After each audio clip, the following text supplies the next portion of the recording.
여러분에게 질문 한 가지 해보겠습니다. 성경책이라고 하면 왜 마음에서부터 거부감이 들고 그냥 무조건 싫을까요? 세상에는 많고 많은 책이 있고 누가 책을 선물로 주면 기쁘고 감사한데 왜 성경책은 만지기도 싫고 읽기도 싫고 보기도 싫을까요? 한번 생각해 보세요. 정말 이상하지 않나요? 그렇지만 잠시 이 영상을 끝까지 보세요. 삶에 지혜와 용기와 희망이 생기는 깨달음이 생길 것입니다. 특히 삶이 공고하신 분이나 질병으로 고통을 받고 계신 분, 아니면 인간관계의 문제로 힘이 드시는 분, 우리 인간은 많은 문제와 아픔을 가지고 있습니다. 또 이런 분들도 끝까지 영상을 보시기 바랍니다. 인생을 성공하시고 싶으신가요? 아니면 자녀를 훌륭하게 키우고 싶으신가요? 장래의 성공의 꿈을 꾸고 있으신가요? 그렇다면 성경을 꼭 읽으세요. 성경은 여러분들의 모든 문제의 답을 알려주는 인생의 답안지이며 성공으로 가는 길을 안내하는 내비게이션과 같은 안내자입니다.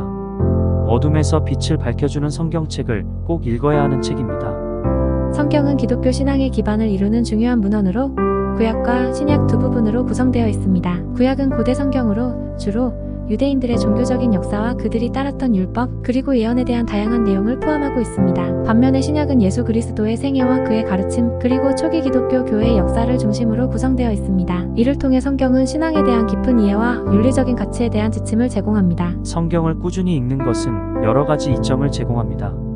첫째로 영적인 영감과 위로를 제공합니다. 성경은 신앙과 영적인 삶에 대한 깊은 가르침과 영감을 제공하며 이를 통해 신앙과 관련된 다양한 질문에 대한 답을 찾을 수 있습니다. 또한 성경의 말씀을 통해 내면적인 위로와 안정감을 얻을 수 있습니다. 둘째로 성경은 도덕적인 가르침을 통해 삶의 지침을 제공합니다. 사랑, 관용, 인내, 자제력 등의 가치를 강조하며 이를 통해 선한 행동과 도덕적인 선택을 장려합니다. 셋째로 성경은 고대 역사와 문화에 대한 통찰력을 제공합니다. 구약은 유대인의 역사와 문화를, 신약은 예수 그리스도와 초기 기독교 교회의 역사를 다룹니다. 이를 통해 역사적인 배경을 이해하고 문화적인 폭넓은 시각을 갖출 수 있습니다. 넷째로 성경은 문학적 가치와 예술적인 영감을 제공합니다. 성경은 문학적인 가치가 뛰어난 문서로서 예술과 음악, 문학 등 다양한 분야에서 영감을 주는 원천이 되었습니다. 예수의 비유, 시편, 솔로몬의 노래 등은 예술적인 영감을 주며 성경을 통해 예술의 깊이와 아름다움을 경험할 수 있습니다. 성경은 종교적인 문서이지만 그 안에는 인간의 삶과 인간적인 가치에 대한 깊은 이해와 참고할 수 있는 내용이 담겨 있습니다. 성경을 통해 다양한 분야에서 영감과 깨달음을 얻을 수 있으며 개인의 성장과 내면적인 평화를 추구하는 데 도움을 줄 수 있습니다. 성경은 기독교의 경전이고 기독교인만 보는 종교서적이라고 알고 계실 것입니다. 그러나 성경은 기독교인만이 보는 책이 아니고 모든 인류가 반드시 보아야 하고 알아야 하고 읽어야 할 책입니다. 종교서적이라고 멀리하시거나 교인들만 읽는 책이라 치부하지 마시고 많은 사람들이 훌륭한 서적이라 말하고 세계적인 베스트셀러인 성경을 한번 읽어보시는 것을 권합니다. 하나님은 성경에 예수라는 보물을 가득 담아 인류에게 주셨습니다. 예수를 믿지 않는 사람들도 보고 찾아 그 보물을 만나길 원하고 계십니다. 그렇다면 성경 속에 담겨진 내용을 요약해서 말씀드리도록 하겠습니다. 성경에는 왕이 자기의 충신의 아내와 불륜을 저지른 이야기도 있고 그 신하를 전쟁에 내몰아 죽이는 이야기도 있습니다. 전쟁 중에 먹을 것이 없어 자기 자식을 삶아먹는 이야기, 차마 입에 담기조차 부끄러운 이야기들과 형이 동생을 돌로 쳐 죽이는 이야기, 제자가 스승을 은화 30냥에 팔아버리는 인신매매 이야기 등 정말 경전의 내용이라고는 도저히 받아들이기 어려운 폐륜보다 더 악한 이야기들로 가득 있습니다. 그런데 왜 경전에는 좋은 글만을 담지 않고 이렇게 잔인하고 악하고 부끄러운 이야기들을 담아놓았을까요? 성경은 그렇게 된 원인과 결과와 다시는 그렇게 살지 않도록 해결할 방법들을 제시하며 그들을 변화시켜 더 아름답고 고귀하게 살 수 있도록 다시는 그렇게 살지 않도록 내 모습을 바라보게 하는 것입니다. 얼굴에 오물이 묻어있는 것을 내 자신은 알 수 없습니다. 그러나 거울 앞에 서면 거울에 비친 내 얼굴을 보고 오물이 묻어있는 것을 볼 수 있습니다. 성경은 인간의 마음과 또성과 악을 볼 수 있는 마음의 거울이며 옳고 그름을 판단하는 저울추와 같습니다. 그리고 인간에게 필요한 모든 것을 제공하고 공급하는 보물지도여 보물창고이기 때문입니다. 무엇이든 누구에게든지 어떤 것이든지 필요한 모든 것을 제공합니다. 성경에 담긴 보물은 참으로 위대합니다. 모든 사람에게 필요한 것을 맞춤형으로 제공합니다. 지혜가 없는 자에게는 지혜를 주고 물질이 필요한 자에게는 물질을 주며 불로장생을 원하는 자에게는 영생을 제공합니다. 당신이 세상에서 무엇이 필요하든 성경은 그것을 채워줍니다. 단 그 보물을 자기의 욕심을 채우기 위해서 독점하며 악하게 사용하는 것이 아니라면 말입니다. 그래서 성경은 기독교인만의 책이 아닌 모든 인류가 반드시 읽어야 할 책이며 또한 거기 기록한 대로 보물을 찾기 위하여 행동해야 얻어지는 보물지도입니다. 성경은 교리가 아니요 신학이 아니요 세상의 모든 사람들이 반드시 읽어야 할 보물지도입니다. 그 보물은 예수요. 예수께서 당신을 부족함이 없는 곳으로 인도하시고 영접하십니다. 예수를 만난 자들은 굶주림에서 해결되었고 모든 질병에서 고침을 받았으며 죽은 자가 살아나고 영적 존재인 귀신도 물리치며 자연재해도 벗어납니다. 예수와 함께 있으면 평안과 안전이 보장되었습니다. 지금 당신은 무엇이 필요합니까? 물질이 필요합니까? 질병을 고치고 싶으십니까? 무병장수를 원하십니까? 부귀영화를 원하십니까? 당신이 필요로 하는 그 이상, 무엇을 상상하든 그 이상의 것이 예수께 있습니다. 예수를 만나려면 성경을 읽으세요. 깊은 곳에 보석이 감춰 있듯이 성경 속에서 예수를 찾고 예수를 만나십시오.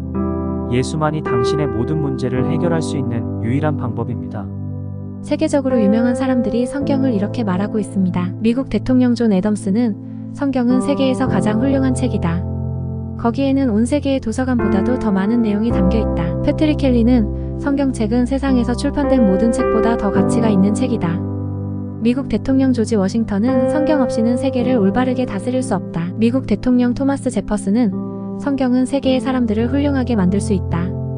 라고 하였으며 이 외에도 수많은 인물들이 나폴레옹과 장개석도 성경의 위대함을 말하고 있습니다. 피폐해진 영혼을 살리고 선과 악을 알게 하며 삶의 지혜를 얻을 수 있고 꿈과 비전을 이룰 수 있고 질서와 공정을 알 수 있는 그리고 자유와 사랑이 담겨있는 성경책을 읽어보시길 권합니다. 성경을 읽다 예수님을 만나 인생이 바뀌는 여러분들이 되시길 기도합니다. 결론적으로 하나님은 모든 인류가 아담으로부터 지은 죄와 살아오면서 지은 모든 죄를 예수를 통해 용서해 주시고 우리 인간을 구원하시길 원하셔서 성경 속에 예수를 보물로 담아 우리에게 주셔서 성경을 읽고 예수를 믿으면 영생을 얻고 천국을 들어가게 되는 보물 열쇠인 것입니다.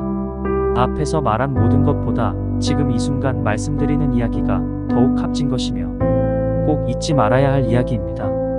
짧은 예화를 하나 말씀드리겠습니다.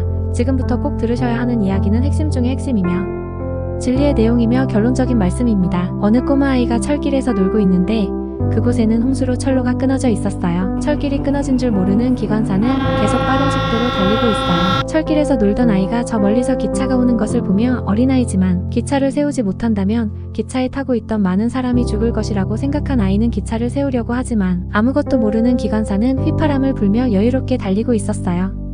다급해진 어린아이는 하얀 롤링을 벗어 흔들었어요. 그러나 기관사는 영문을 모르고 계속 달리고 있어요. 어린아이는 기차가 정지하려 하지 않자 갑자기 철길에 손을 얹어놓고 돌로 손들을 찧어 피를 내서 하얀 롤링을 빨갛게 물들인 다음에 붉게 물든 롤링을 흔들어댔어요. 멀리서 달려오던 기관사는 뒤늦게 빨간 깃발을 보고 급정거를 하게 되었고 철길이 끊어진 곳 바로 앞에 기차를 세우고 내려와 보니 어린아이가 철길에 쓰러져 피를 너무 많이 흘려 죽게 되었어요. 기차에서 내려 이 광경을 본 많은 사람들은 어린아이의 죽음을 헛되게 생각하지 않고 나를 살리고 죽은 아이를 잊지 않고 그를 항상 기억하고 있다는 이야기를 통해 예수님을 알아야 할 것입니다. 그렇다면 그것은 바로 나를 죽음에서 살리시고 우리를 죄에서 구원하시려고 내 대신 돌아가셨기 때문에 우리는 그를 존경하고 그를 기억하고 그에게 감사하는 것입니다. 그뿐만이 아니고 그가 죽음에서 3일 만에 다시 살아나셔서 부활 승천하시고 우리에게 또 성령을 선물을 주셔서 우리 마음에 계시고 나를 살려주신 예수를 믿기만 하면 나를 영원한 영생의 길로 인도하신 분이 예수님이시므로 우리는 그를 기억하며 그의 희생을 헛되게 하지 않고 그에게 존경을 표하고 감사하는 것이 골자입니다. 성경은 변함없는 진리이며 이렇게 좋은 세상을 허락하시고 모든 만물을 값없이 사용하도록 베풀어 주신 은혜를 감사하며 그런 하나님께 영광을 돌려드리며 하나님을 더욱 깊이 알고 더 가까이 가는 과정에서 우리의 삶은 성경을 통해 지혜를 얻어 세상에서의 나그네 같은 삶을 풍요롭게 살게 하시다. 하나님 품에 안아주시려는 하나님의 자비와 사랑 이야기를 담은 책입니다. 성경을 읽어보시길 적극 권해드립니다. 구독과 좋아요 그리고 알람도 눌러주세요. 감사합니다.